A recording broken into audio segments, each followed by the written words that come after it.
Krishna can make the decision, then we should continue reading Life and Pastimes of Chaitanya Mahaprabhu. So nice to see you all. Today we will be dwelling on the topic of Radharani is Krishna's Guru. There is also another point here. When Krishna appeared here 5,000 years ago, in his own Swarup, he did not give Prem. Krishna has not given Prem in any incarnation, actually. However, when he came as Gauranga Mahaprabhu, he distributed Prem indiscriminately by granting full independence to his Kripa Shakti. That is Srimati Radharani's Kripa. Because internally, Chaitanya Mahaprabhu was carrying the mood of Srimati Radharani. Thereby, Mahaprabhu demonstrates how he is under Srimati Radharani. Here, Radharani ordered the distribution of Krishna Nama Prema Dhana, Prem love, through the holy name to one and all, indiscriminately. Radharani is so merciful. This indicates that Krishna is subordinate to Radharani. It is said that Krishna is Adi Guru, that the Guru Parampara begins with Krishna. But it is indicated here that the Guru of Krishna is Radharani.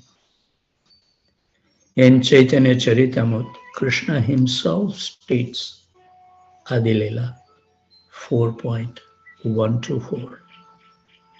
Radhikara Prema Guru Ami Sisya Nata Sada Ama Nana Nurtye Nachaya Udbhavta.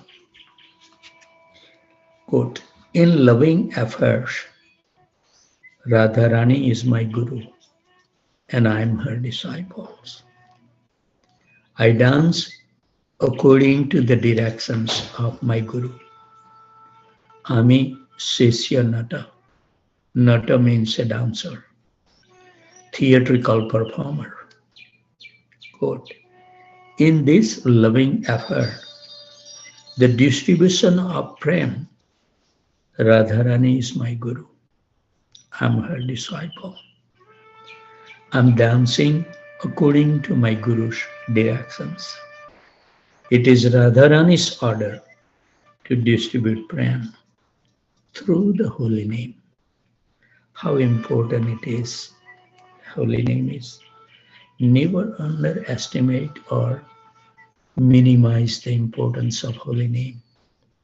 Please, please, please never carry or put your hand in the bed bag when you know that you won't be able to concentrate. And I was just thinking that to taste the devotees, just go to the senior devotees that you have a lot of respect for them and talk to them if they are carrying the Japa bag with them. And if they continue talking to you, having their hand in the bag, just humbly request them, Prabhus or Matajis, whoever may be. It is not good to talk while you touch the bead bag, no? And you will see the reactions. This is one way to find out the good company. Hari Bol. Hare Krishna, Krishna Krishna, Hare Hare. Hare Ram, Ram Ram, Hare Hare. And actually you will do a great favor to those personalities by asking them. That's what I was thinking, that, the members should questions. Therefore, Mahaprabhu is chanting and distributing Nama Prem to one and all indiscriminately. Here, his Kripa Shakti is independent. It is not under the Ichha Shakti, the supreme willpower. Thus, the process has been reversed. This is another reason. Wonderful to know. In Chaitanya Charitamrita, it is said, Ei dekha Chaitanya re kripa mahabal tara anusandhana vina karaya shafal. Chaitanya's kripa shakti, merciful potency is so powerful, Mahabal. And because Mahaprabhu came to distribute prem indiscriminately to one and all, he is Adbhuta Vadhanya, the most wonderfully munificent incarnation. Now the title is Mahaprabhu is merciful even to offenders. Hare Krishna. Mahaprabhu came to Kasi to shower his mercy on the rascal Mayavadis, who are great offenders at the lotus feet of Krishna. Mahaprabhu is merciful even to offenders, aparadhis, who cannot be delivered by any other means. This is indicated here. Later in this chapter, Srila Kaviraj Goswami described how Sriman Mahaprabhu attended the sannyasi assembly and chose to sit where people wash their feet instead of going to the decorated pandal where all these Mayavadi sannyasis were sitting. Real humility. There, Prakashanand Saraswati and his followers requested Mahaprabhu to sit with the sannyasis. They questioned him about why, as a sannyasi, he was chanting and dancing on the street, instead of studying Vedanta and doing dhyan meditation. In response, Mahaprabhu defeated all of their Mayavadi philosophical points, all their sutras, one after another, and established pure Bhakti Siddhanta. In this way, he showered his mercy upon the Mayavadi sannyasis. Finally, all the Mayavadi sannyasis were greatly charmed and satisfied hearing Mahaprabhu's explanation and counter arguments. In the end, they admitted the truth of Sriman Gauranga Mahaprabhu's statements and the incorrect conclusions of the Shankaracharya's Mayavad philosophy. They also begged forgiveness for criticizing him and thereby committing offenses at his lotus feet. Mahaprabhu, being wonderfully merciful, excused them and showered his mercy upon them. And all of them were converted into Vaishnavas. Not one person didn't surrender. And all of them chanted Hare Krishna, Krishna Krishna, Hare Hare, Hare Ram, Ram Ram, Hare Hare. Then the joyful scene will be described where all the sannyasis will chant and dance with Sriman Mahaprabhu. This is the wonderful mercy of Sriman Mahaprabhu. Now, Guru Govinda Swami Maharaj is going to talk about Gauranga is the best of all incarnation. Avatar Shara, Gaura Avatar, Kena na bhajile tare. Gaura Avatar, the incarnation of Gauranga, is the best of all incarnations. Why aren't you doing the bhajan of Gauranga Mahaprabhu? Krishna na ભજેલી તારે કરી નીરે વાસ ગેલાના પાયસા અપનના કરમાં ફેરે.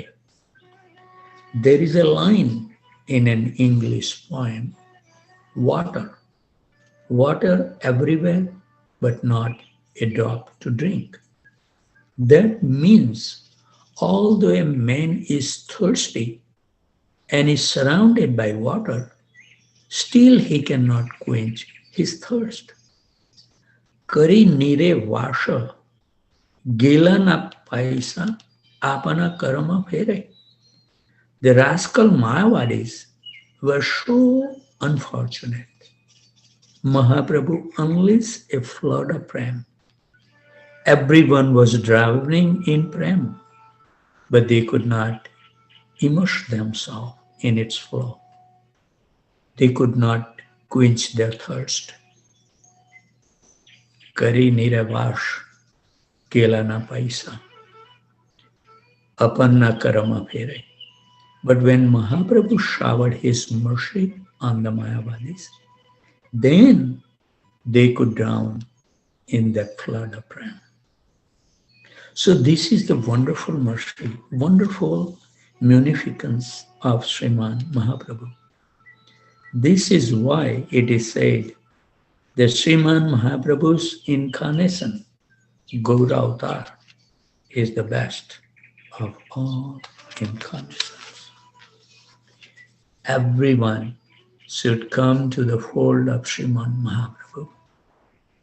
If you cannot come to the fold at Mahaprabhu, you cannot obtain Prem. Hari Bol. You may get something else. You may even go to Vaikuntha, a very opulent platform, but you cannot get Prem, the ultimate attainment. So this is the introduction. We will dwell on the chapter 1, Trunaj Api Shunichena, lower than the straw in the strait. Say Vipra, Janera Prabhu, Na Yaina Karagare, Tanhara Premaranaya, Tanre Atyagraha Kare. The Brahmana knew that Lord Chaitanya Mahaprabhu never went to anyone else's house. Yet, due to inspiration from the Lord, he eternally requested him to accept this invitation. Ara dine gela Prabhu se vipra bhavane dekhi lena vashya china sannyasi ragane. The next day, when Lord Sri Chaitanya Mahaprabhu went to the house of that Brahmana, he saw all the sannyasis of Banaras sitting there on the panda. Sada namas kari gela pada praksha lane, pada prasha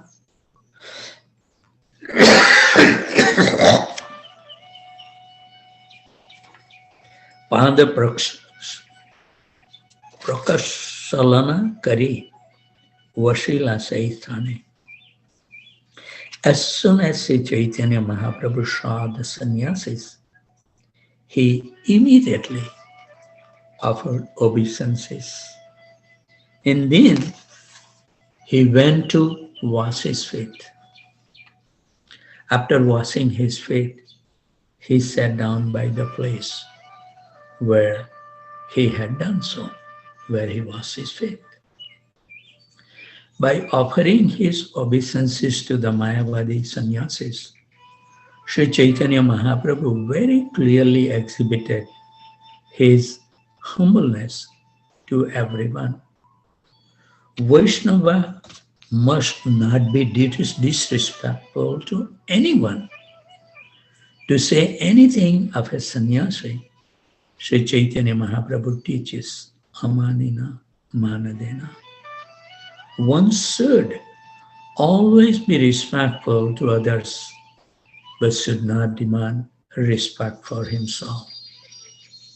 A sannyasi should always walk barefoot, and therefore, when he entered a temple or a society of devotees, he should first wash his feet and then sit down in a proper place. In India, it is still the prevalent custom that one put his shoes in a specified place and then enter the temple barefoot after washing his feet. Sri Chaitanya Mahaprabhu is an ideal acharya, and those who follow in his footsteps should practice the methods of devotional life that he teaches us.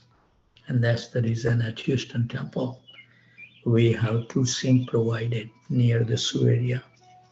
So at least you should sprinkle the water.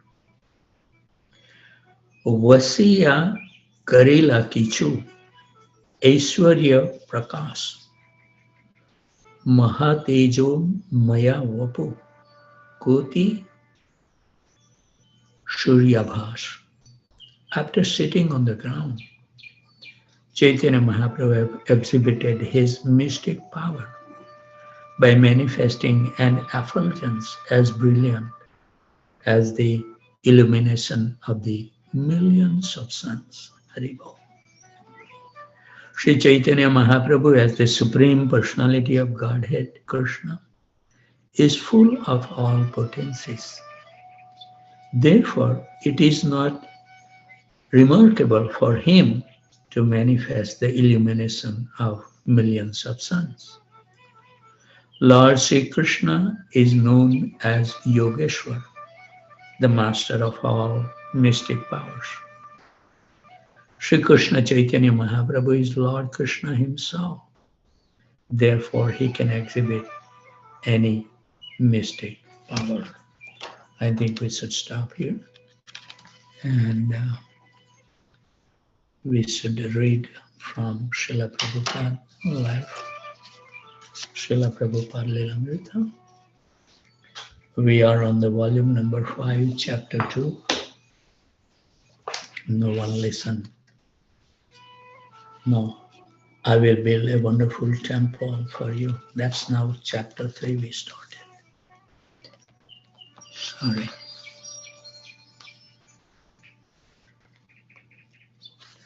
Prabhupada, this is the new topic, so we don't have to refresh our memory.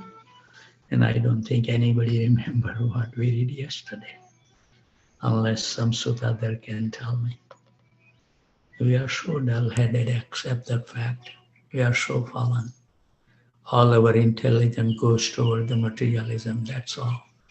We never use our intelligence for our development of Krishna Bhakti. That's the unfortunate thing. We are master in everything in material sense. But we are not using this intelligence to accept our position as the most fallen of all. And always look for the shelter at the lotus feet of Guru and Gauranga. Haribol. Prabhupada. The word Prabhupada is a term of the utmost reverence in Vedic religious circles, and it signifies a great saint, even among saints. The word actually has two meanings. First, one at whose feet, pada, there are many Prabhus, a term meaning master, which the disciple of a guru use in addressing each other. The second meaning is one who is always found at the lotus feet of Krishna, the Supreme Master. In the line of disciplic succession, through which Krishna consciousness is conveyed to mankind, there have been a number of figures of such spiritual importance as to be called Prabhupada. Srila Rupa Goswami Prabhupada executed the will of his master, Sri Chaitanya Mahaprabhu. And therefore, he and his associate Goswamis are called Prabhupada. Srila Bhaktisiddhanta Saraswati Goswami Thakur executed the will of Srila Bhaktivinoda Thakur, and therefore he is also addressed as Prabhupada. Our spiritual master, Om Vishnupad 108, Sri Srimad Bhaktivedanta Swami Maharaj has, in the same way, executed the will of Srila Bhaktisiddhanta Saraswati Goswami Prabhupada in carrying the message of love of Krishna to the Western world.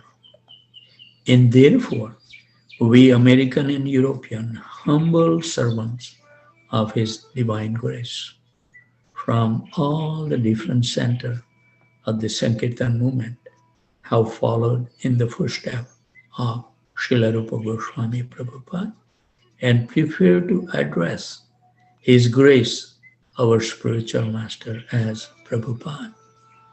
And he has kindly said, yes. Everyone concerned have been happy about the title Prabhupada, and no one had foreseen the envy the name would uncover.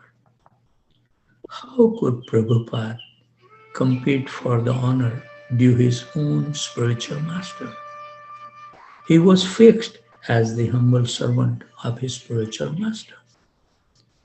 The members of the ISKCON saw no harm in calling their spiritual master Prabhupada, and there could be no stopping then. He was their Prabhupada. They had even printed A.C. Bhaktivedanta Swami Prabhupada on their invitations for the Gur Purnima festival. But Prabhupada knew it would raise the eyebrows of certain of his more critical God brothers. When inspecting the living accommodations for the devotees, Prabhupada found spacious white canvas tents, one for the man and one for the woman, with fluorescent lighting inside.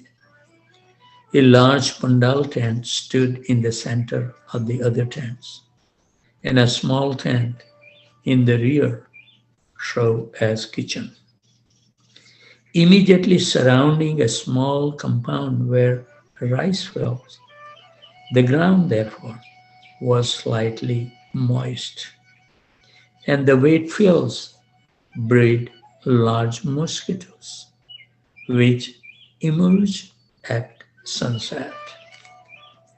Conditions were primitive, but many of these devotees were the same disciples who had traveled with Prabhupada for a year and a half in India, sometime living in a dirty dharmashalas with bare rooms, and sometime living in cool tents in Allahabad. The devotees has not come to Mayapur to be comfortable, but to show Prabhupada. In future years, by the result of their effort, many devotees would be able to gather comfortably in the Mayapur, in the spacious building Prabhupada was planning. Well aware that Vaishnavas were unaccustomed to the austerity of living in India, Prabhupada wanted to provide facilities so his disciple could feel comfortable and be able to focus their way in India on spiritual life without distracting inconveniences. Therefore, he was pushing them to help in various ways to establish a Mayapur building with running water, electricity, and other conveniences. Prabhupada's dwelling was a simple thatched Bengali hut about 12 feet square with dirt floor. A thin partition divided the main room from the servant quarters. In front was a small veranda, and in back a garden where Prabhupada could sit and take massage. Also in back were a hand pump for bathing and an outhouse. When the devotees apologized for offering Prabhupada such a humble residence, he replied that he liked the natural simplicity. Quote, even if you build me the biggest palace, he said, still I would prefer to live here. Haribol. While living so simply in Mayapur, Prabhupada spoke of his vision of a grand project yet to come.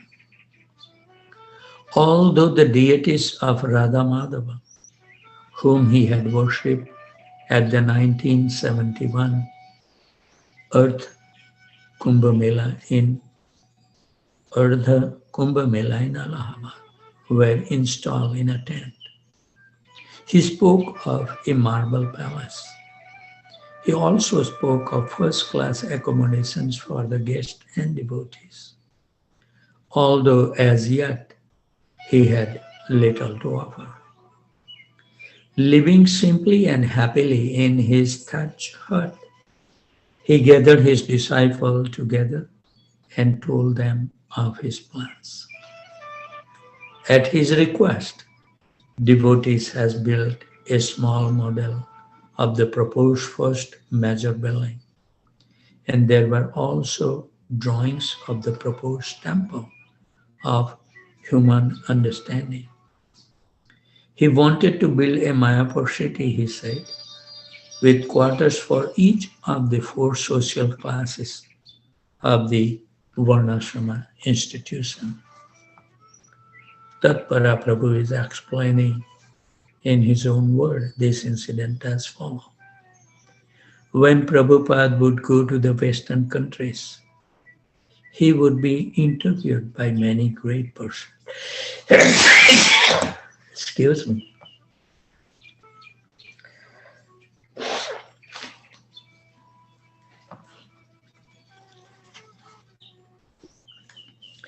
But when he came to Mayapur, he was talking so friendly, sometimes taking juice or giving instructions, and he lived simple like a villager. The Western devotees think sometime of Prabhupada in one lila only, like a great king. But when he comes to India, he's like another person. He was laughing and talking like a friend. I remember that, you know, we have to be extremely careful when we used to invite the guest because we used to serve our Guru Maharaj in silver plate. And I used to call so many business people to take lunch with him. That was the one way of preaching to this wealthiest community, and it worked very well. So I was always worried that how these people will think that look at these sannyasis, uh, that he is relishing in a silver plate.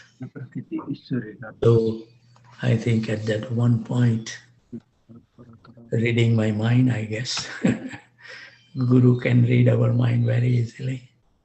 He used to tell me, yeah, that don't show me your face in the evening time when he is ready to take rest. Because he said, from your face, I can know all your management problems and I don't want to see your face. So, looking at my little anxiety, then how the people will think, he explained himself that, you all think they look at this sannyas life is so nice. People are serving in a silver plate. But let me tell you, when I visit China, I have nobody to cook for me. I cook simple food for myself, dal, rice, chapati, and sabji that Prabhupada taught me to cook in one cooker. And he said, I don't ask for any help. And I think it made these people so appreciative. All these business people were very, very happy because they said that your Guru Maharaj is so truthful. And he just want to make sure that we don't commit any mistakes in ignorance. So he provide the information so we don't carry that impression. This spiritual, this all these glorious activities teach us so many things.